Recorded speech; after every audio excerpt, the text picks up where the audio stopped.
And welcome back to our continued coverage of my PAX Pokemon League adventures as the Cloudbank Boxer, where people try to fight me in order to earn the country badge, which is how it worked all weekend.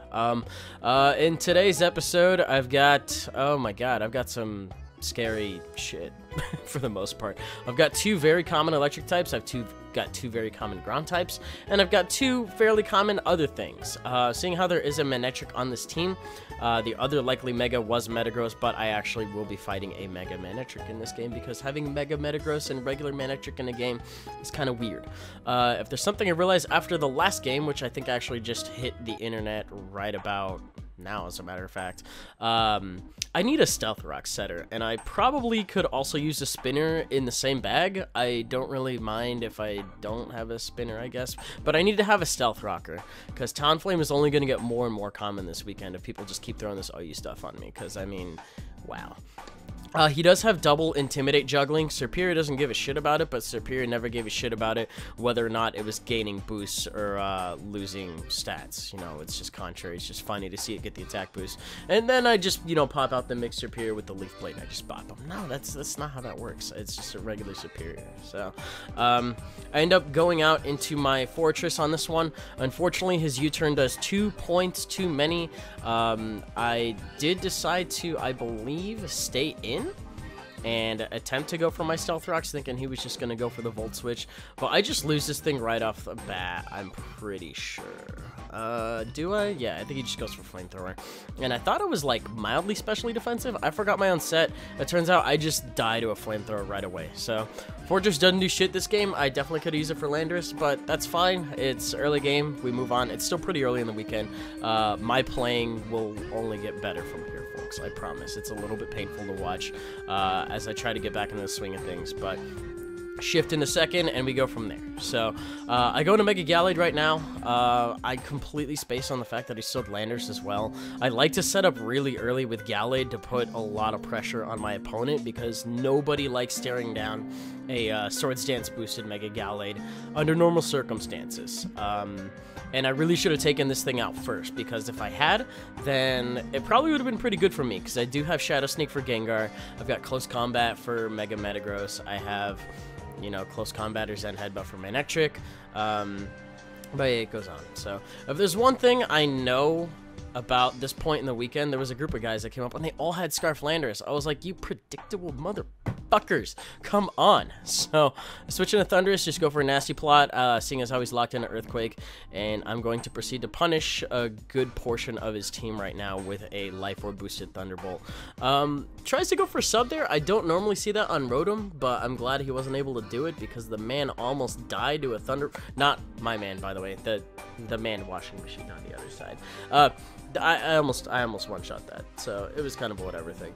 I go for an HP Ice here, actually expecting one of the other two to come in, or to just knock him out with that, to just switch up moves to, you know, establish that I am in control of the switch-ins for now. So, Garchomp exits the premise as quickly as it enters, and man, I'm glad I did not have to deal with a Garchomp that match, you know.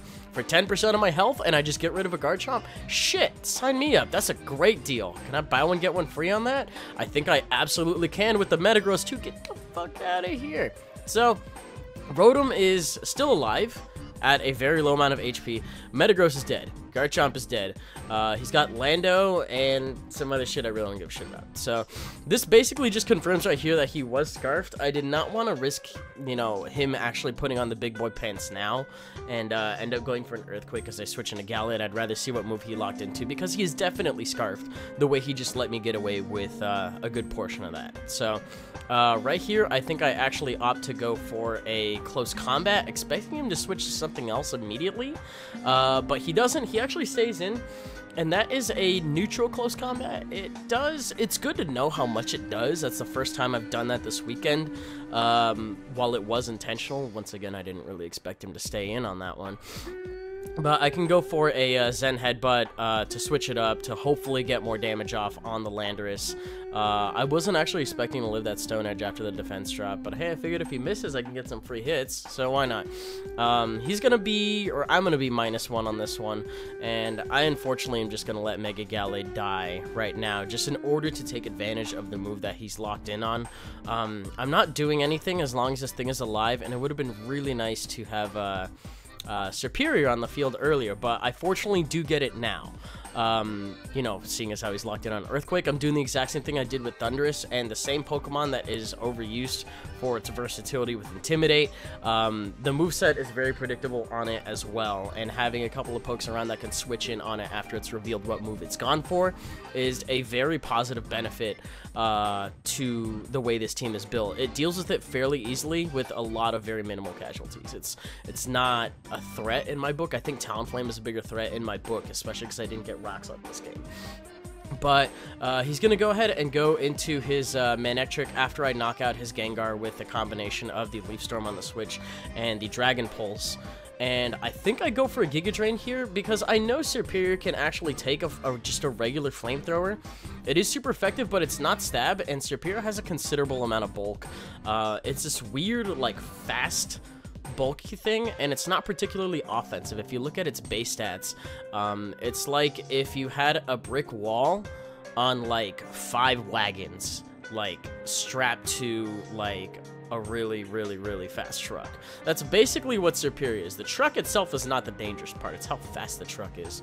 And then plus if you tried punching the truck and it got stronger, it's basically what Superior does. It's an interesting poke. But I'm able to bring in my Scizor and just clean up where it left off. Landers here, I'm not particularly threatened by it either. I'm pretty sure I should be able to clean up even after the Intimidate. With a couple of bullet punches here, it's not going to take more than 3 for sure.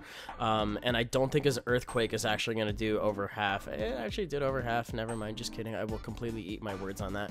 But the point is I go first before he does, regardless of his Scarf. And I think that's actually going to clean up the game here.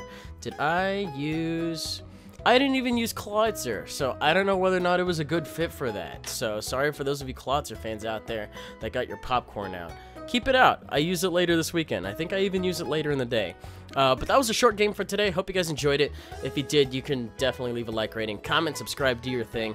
Definitely attempting to get more of these out as quick as I can now that I have a good recording setup and a good time to do it. So I'll definitely see you guys next week. Later.